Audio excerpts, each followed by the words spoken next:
Assalamualaikum, selamat datang di channel Camai Studio. Bagaimana kabarnya teman-teman? Semoga semua dalam keadaan baik-baik saja. Terima kasih kepada para pendengar setia yang selalu mendengarkan cerita horor atau mistis, cerita pendek di channel Camai Studio. Mimin doakan hidupnya semoga selalu dipermudah, lancar rezekinya, dan menjadi orang sukses.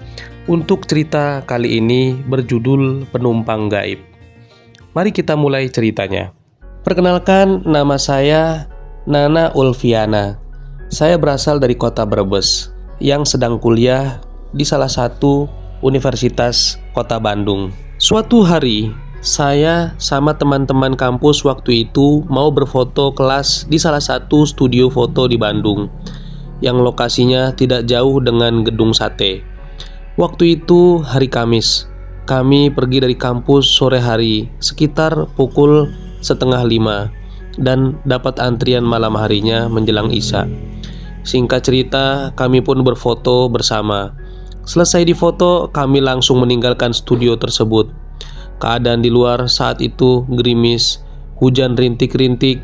Beberapa teman saya ada yang maksain pulang dan ada juga yang nunggu hujannya reda. Saya nebeng sama teman saya yang anak perantauan. Saya yang dibonceng dia, soalnya saya yang tahu jalan pulang. Kami pun ke parkiran, ambil motor dan ngeluarin jas hujan dari bagasi motor.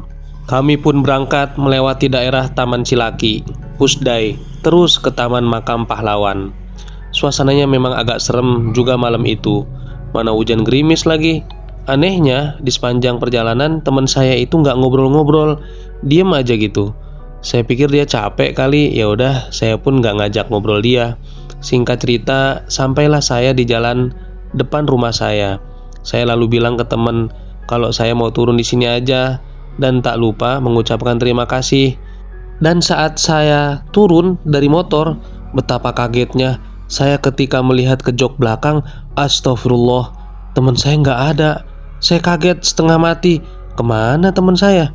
Terus saya tanya ke orang-orang yang nongkrong di sekitar jalan tadi. Namun mereka pada nggak lihat juga. Yang mereka lihat, saya bawa motor sendirian. Saya takut kalau teman saya yang dibonceng itu jatuh nggak terasa. Lalu saya telepon teman saya itu. Nggak taunya dia masih ada di parkiran studio foto. Saya tinggalin dia di sana. Saya pikir dia udah naik motor. Ternyata anehnya, waktu saya tinggalin dia, dianya malah diam aja, nggak manggil saya, nggak ngejar saya. Cerita ini pun sama kejadiannya waktu saya memboncengi kakak saya. Jadi waktu saya mau nganter kakak saya ke tempat fotokopian, waktu itu saya nyetir dan memakai helm. Pas udah jalan, saya sih biasa-biasa aja. Pas mau keluar gerbang komplek, saya ngerasa ada yang aneh. Tahu-taunya kakak saya nggak ada. Perasaan tadi pas lagi mau berangkat, saya sempat ngobrol-ngobrol sama dia. Terus pas lagi di jalan juga, anehnya saya lihat orang-orang seperti ngeliatin saya terus. Terus pas saya lihat ke arah bayangan motor, tampak ada bayangan seseorang lagi duduk di jok belakang. Terpaksa deh saya balik lagi ke rumah. Saya dimarahin kakak gara-gara berangkat kagak bilang-bilang. Ternyata pas berangkat itu saya sendirian.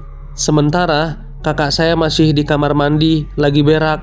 Setelah kejadian itu, saya biasa aja bersikap tegar, seolah nggak ada kejadian apa-apa. Padahal dalam hati saya masih nyut-nyutan, agak kerasa serem. Begitulah cerita pengalaman saya. Mungkin ini saran dari saya buat teman-teman.